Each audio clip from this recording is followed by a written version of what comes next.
અને એ અંગિકાઓ છે એની અંદર લાસ્ટ લેક્ચરની અંદર આપણે કણાક સૂત્ર માટે ડિટેલમાં ડિસ્કશન કરી ચૂક્યા છે, બરાબર. હવે આજે જે આપણે બંધારણની માટે વાત કરવાના છે એ ખાસ કરીને વાત કરીએ છીએ આપણે રંજક કણ એટલે કે પ્લાસ્ટિડ્સ માટે વાત કરીએ છીએ. પહેલા તો નામનો મતલબ સમજીએ. રંજક કણ જે છે એ રંગ ધરાવતા કણને લઈને આપણે રિપ્રેઝેન્ટ કરીએ છીએ અથવા તો દર્શાવીએ છીએ. એટલે કે જે કોઈ એવો ભાગ કોષની અંદર રહેલો કે જે પોતે ચોક્કસ પ્રકારના રંગ ઉત્પન્ન કરતા હોય એવા રાસાયણિક દ્રવ્યો ધરાવે છે, બરાબર. હવે આજે તમે પૃથ્વી પર જુઓ તો અલગ અલગ પ્રકારના સજીવો છે, અલગ અલગ પ્રકારનો રંગ ધરાવે છે. એમાં પણ વનસ્પતિની અંદર જુઓ તો ખાસ પ્રકારે તમને લાલ, પીળા, નારંગી, લીલા આવા ઘણા બધા રંગ તમને જોવા મળે છે. તો એ રંગ છે એ તમને માત્ર ને માત્ર વનસ્પતિ સિવાય કેટલાક પ્રજીવો છે, ફોર એક્ઝામ્પલ યુગ્લિનોઇડ્સ, બરાબર, તો એમની અંદર પણ જોવા મળે છે. તો અહીંયા આપણે વનસ્પતિની અંદર જોવા મળતા રંગ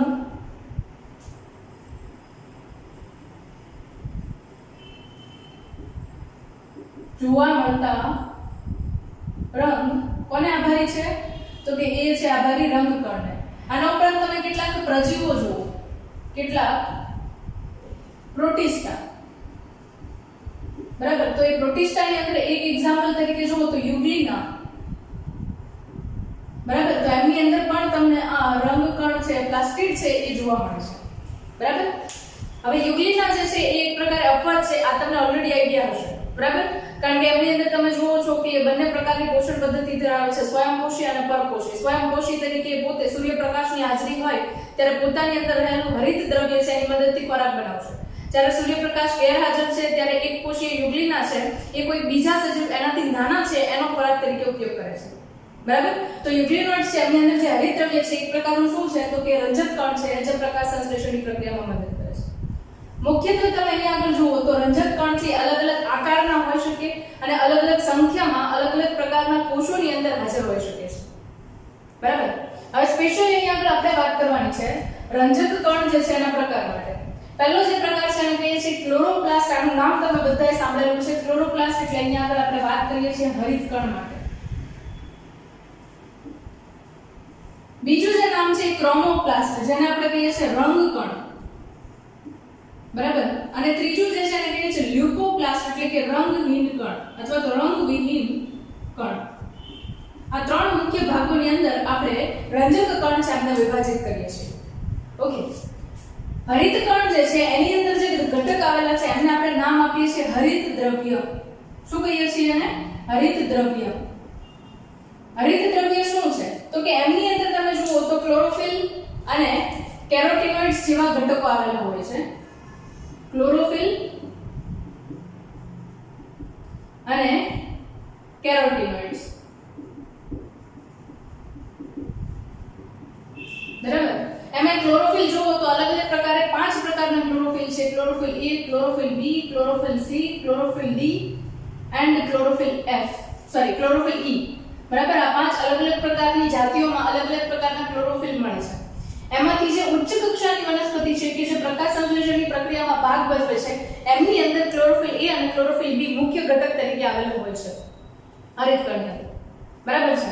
આના ઉપરાંત કેરોટીનોઇડ્સ છે એ પણ પોતે આવેલા હોય છે, બરાબર.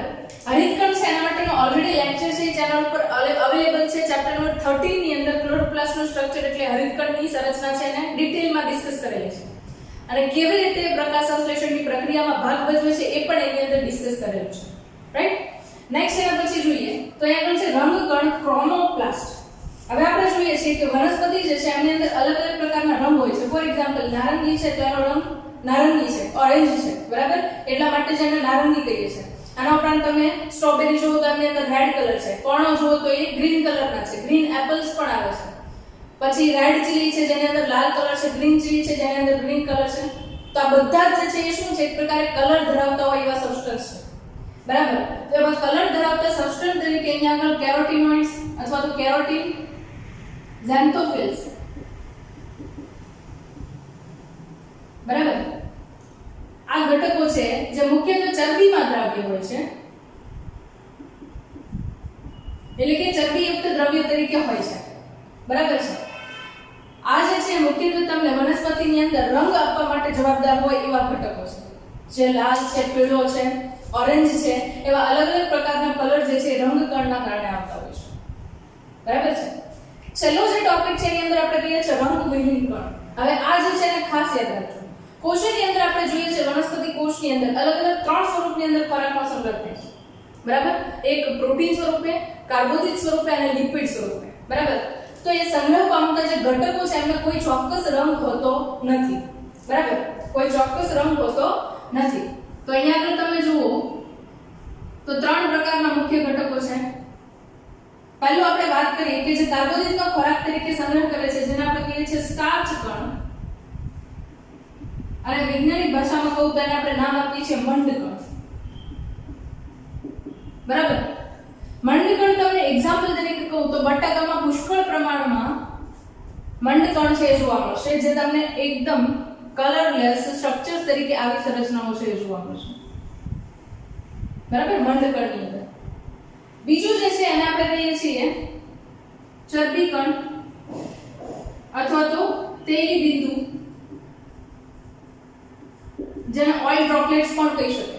બરાબર? તો એ જે છે એ તમને એરંડા છે, મગફળી છે,